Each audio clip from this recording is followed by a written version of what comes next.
Hi, kumusta mga kaibigan? Ito na naman po si Lola Ngani Baya, nagsasabi sa inyo magandang araw po sa inyong lahat.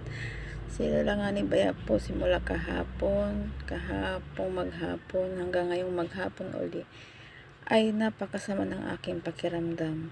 Inaatake na naman ako ng aking sakit na vertigo. Na yung sakit na yun ay hilong-hilo na naikot ang aking paligid, ang aking paningin. Kaya maghapon rin ako ngayon nakahiga.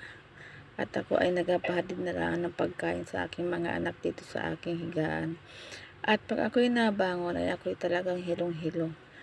Kaya pa ako'y napunta sa CR at ako'y napapajingle, ay ako'y nakapikit na lamang at ako'y nangangapa. Nakapa ko ang aking daanan. At pag ako ay nagmulat ng mata, ay ako'y parang matutumba at ako'y hilong-hilo.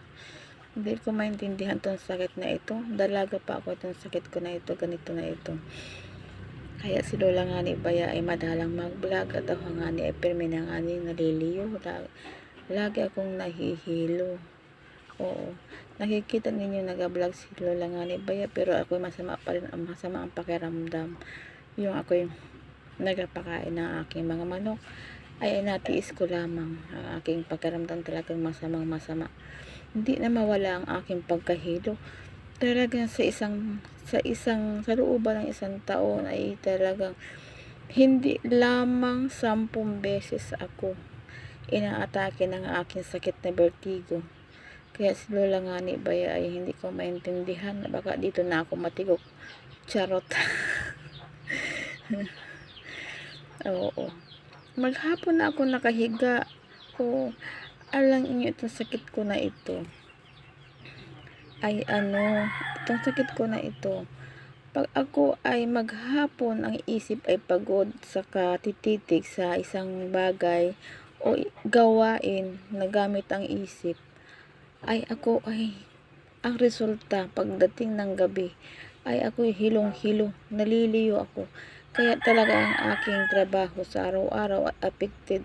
Tingnan nyo ngayon, sayang ang isang araw, hindi ako nakapagtrabaho, hindi ako nakapaglaba. Dahil dito sa sakit ko na itong vertigo. Oo.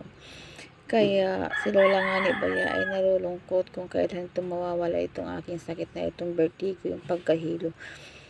Nakita ko isang post ni Dr. Willie Ong, yung green barley. Ay maganda pala yun. Kaya ako ay nag-order. Hindi ko alam, baka mga by January pa ang dating noon. Oh. By January ang dating nung nung in-order ko na green barley galing kay Dr. Willie Ong. 199 yata per box noon. Oh, kaya ako ay asubukan ko rin. At pag ako ay nakapagtiig ng gamot na yun na green barley, at tingnan ko din kung talagang magaling siya. Gusto ko talaga mga kaibigan mawala na itong aking sakit na vertigo. At ito talaga ang walagid talaga sa aking lahat ng mga plano sa araw-araw. Lalo't higit sa aking araw-araw na paggawa sa aking trabaho ay affected na affected. Kaya pag minsan galit na sa akin ang mga kasama ko sa galit na ang aking mga kasama sa opisina. Hindi nila alam ang aking mga nararamdaman, ang aking sakit na dinadala. Kaya doon sa aking mga kasama, pasensya na sila, talagang hindi nila ako maiintindihan dahil dito sa aking taglay na karamdaman na pag sobrang pagod na ito aking isip sa maghapon ay hindi na talaga, parang ako ay namamali na. Yung sight ng paningin ko ay hindi ko maintindihan. Parang yung pagtingin ko sa aking mga inagawa ay tama pero nalabas na mali. Kaya hindi ko maintindihan dito sa sakit na ito. Talagang affected na affected yung aking trabaho sa araw-araw. Hindi naman ako ganito noon at noong panahon ng kabataan ko pa.